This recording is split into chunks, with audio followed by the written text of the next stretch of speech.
Gardening doesn't have to be expensive. With a little creativity, you can turn everyday waste into valuable tools and containers for your garden.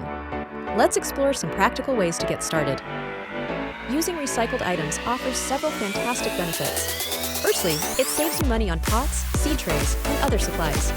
That means more budget for seeds, soil, or maybe a new gardening tool. Secondly, it's incredibly environmentally friendly. You're diverting waste from landfills and giving materials a new purpose right in your backyard.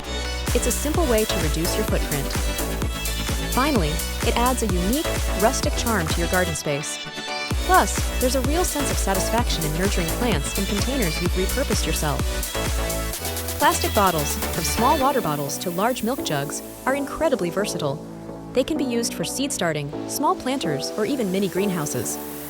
For seed starting, cut the bottom off a large bottle. Use the top part as a clutch to protect seedlings, or cut bottles in half horizontally to create 2 small pots. Remember to always add drainage holes to the bottom of any container you use.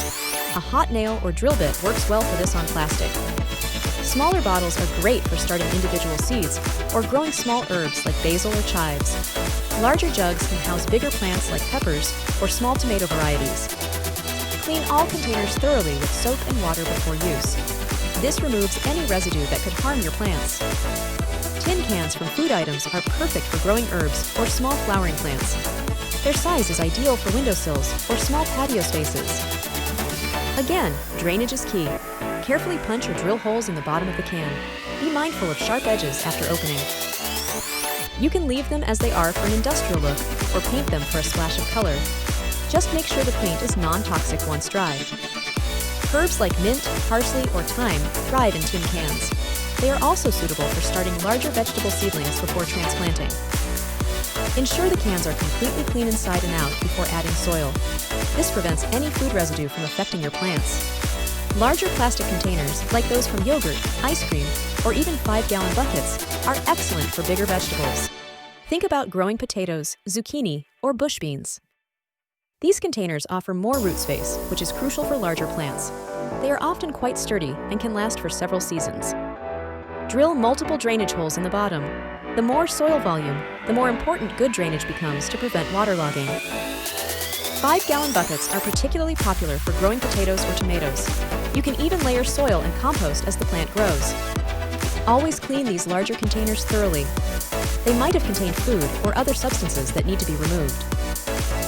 Cardboard or foam egg cartons are classic seed starting trays. They are perfectly sized for individual seeds and seedlings. Cardboard cartons can be planted directly into the ground or a larger pot once the seedlings are ready. The cardboard will break down naturally. Foam cartons are not biodegradable but are reusable.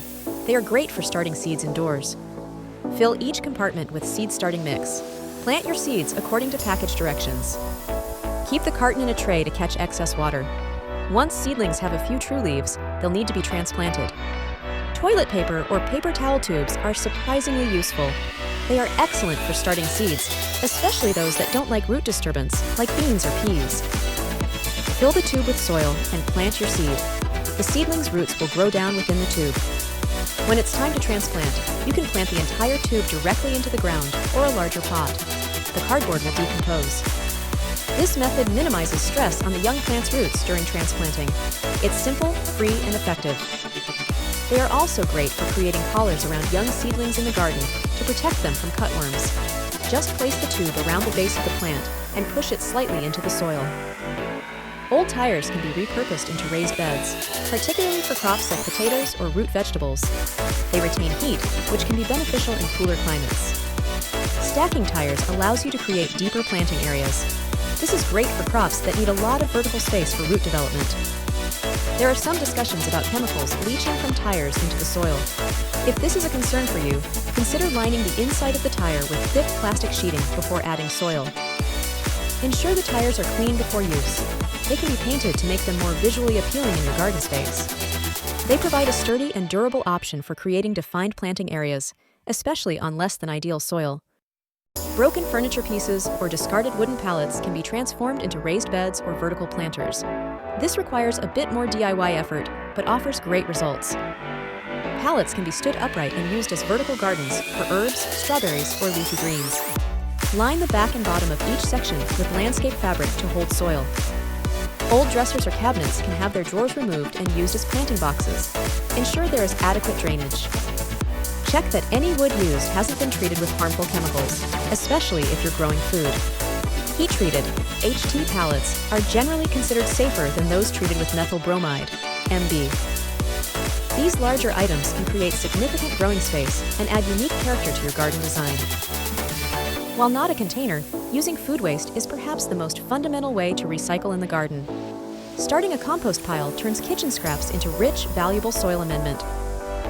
Vegetable peelings, fruit cores, coffee grounds, tea bags, and eggshells are all excellent additions to a compost pile. Avoid meat, dairy, and oily foods. Compost improves soil structure, fertility, and water retention. It's the ultimate form of garden recycling. You can use a dedicated compost bin, a simple pile, or even a worm farm. The process breaks down organic matter into nutrient-rich humus. Adding compost to your garden beds reduces the need for synthetic fertilizers and creates healthier, more productive soil for your vegetables. Regardless of what you use, always prioritize drainage. Without adequate holes, roots will rot and your plants won't survive. Use good quality potting mix, especially for containers. Garden soil can become too compacted in pots. Monitor watering carefully. Containers dry out faster than in-ground beds, but overwatering is also a common issue. Consider the size of the container relative to the plant you want to grow. A large plant in a small pot will be stunted. Cleanliness is important, especially if containers held food or chemicals previously. A simple wash with soap and water is usually sufficient. Growing vegetables with recycled items is a rewarding practice. It saves money, helps the environment, and adds a personal touch to your garden. Please don't forget to like and subscribe for more weekly gardening videos.